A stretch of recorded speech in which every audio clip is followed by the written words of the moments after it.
Hello, everyone, and welcome to the St. Louis Chess Club for the post-game show following the conclusion of Clutch Chess Champions Showdown. I'm your host, James Dash, as always, joined by GMs Yasser, Seirawan, and Maurice Ashley as we concluded a thrilling day of over-the-board action. But let's get straight into it by pulling up our final standings, because it was Magnus Carlsen who came into the day with ever so slight an advantage over second place, and then absolutely turned on the Jets down the stretch to conclude a grabbing of first place with 25.5 points to his name, taking home a total of $170,000. Congratulations, Magnus. We could not have been more thrilled, more ready for this day 3, but we got trumped. Magnus was even more ready than we were because he played the best chess he played in this tournament today when it mattered. Clutch day, day 3. He started with 2 wins against Gukesh. And then when the 5 times U.S. champions sat down to play one another, they hadn't drawn a single game. They drew the first, and the second was a Donnybrook. Have a look. Remember that bishop patrols the diagonal, so you can't even play rook c1. If I trade, give me your queen. Well, we do have rook takes at least. But then the question is... He's got 9 seconds of misery remaining. Magnus is winning. There it is. What a beautiful game by Magnus. Wow. Congratulations to our tournament leader. Okay. Well, it was mate, actually, if you played king takes. Bishop 8-6 and rook e8 was mate, right? So there goes Magnus. Pair of rooks on the 7th rank. Yeah. Well, sacrificing in exchange. If you want my rook, you can have it. But after knight takes, that knight is going to whirl. That knight has actually been a whirling D8, D8, E6, F8, D7, headed now to F6. And this pure disaster as Gukesh is now down to 14. This is one of the best games I've ever seen. And again, the handshake. In rapid chess. He just played beautiful, beautiful game. Congratulations, Magnus. Hikaru's back in the driver's seat. Oh, my goodness. What the heck? Did we not have a 4-on-1 pawn advantage? That was ancient history. Ancient history. And now check, where do you put your king? I can't go to e7. That would drop the pawn with a check.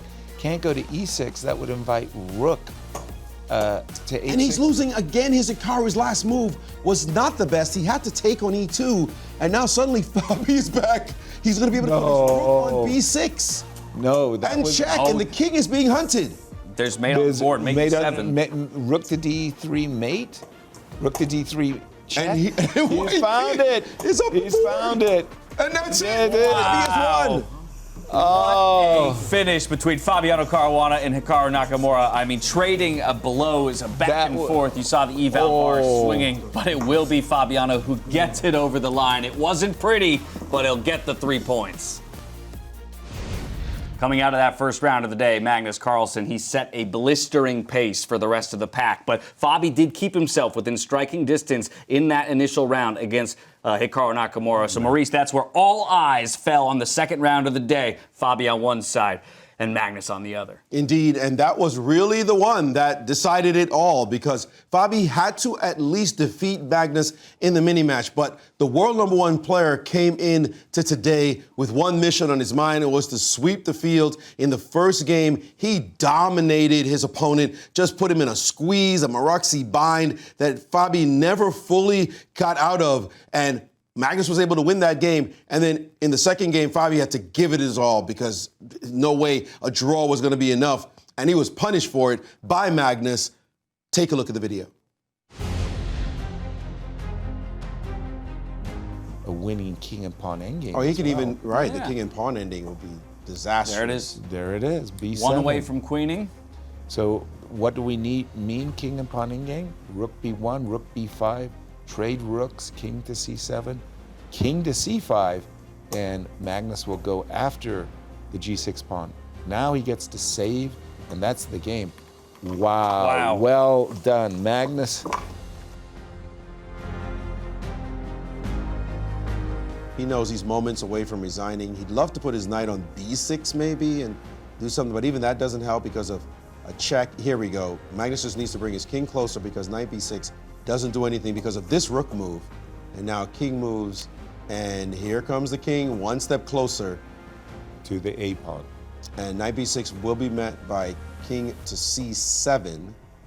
And you have no chance. And Magnus has just won the tournament. Fabiano admits defeat, and an undefeated Magnus on day 3 of the tournament. He gets it done across 4 games. Doesn't even need the final 2 to take the top spot here at Clutch Chess Champions Showdown. Now, this tournament is designed to keep drama all the way through, but you can't do anything when one guy keeps winning all his games, as Magnus did, with 2 rounds to spare, able to dominate the field and take home first place. That's exactly right. You can't do anything when Magnus is showing up in his way and on his day, except for interview the man after becoming the winner of Clutch Chess Champions Showdown. Let's take a look. First of all, congratulations on a fantastic performance. You came in today after hearing from you yesterday that you weren't very happy with your play. Were you satisfied with your play today? Yeah, I was a lot happier today. There's still things here and there that I'm not super happy about, but it was there was more flow, and I felt that I was kind of more on top of things and not missing as many tricks. So. Yeah, today was a lot better, and that feels really, really good to end on a high note and to actually be able to win convincingly in the end.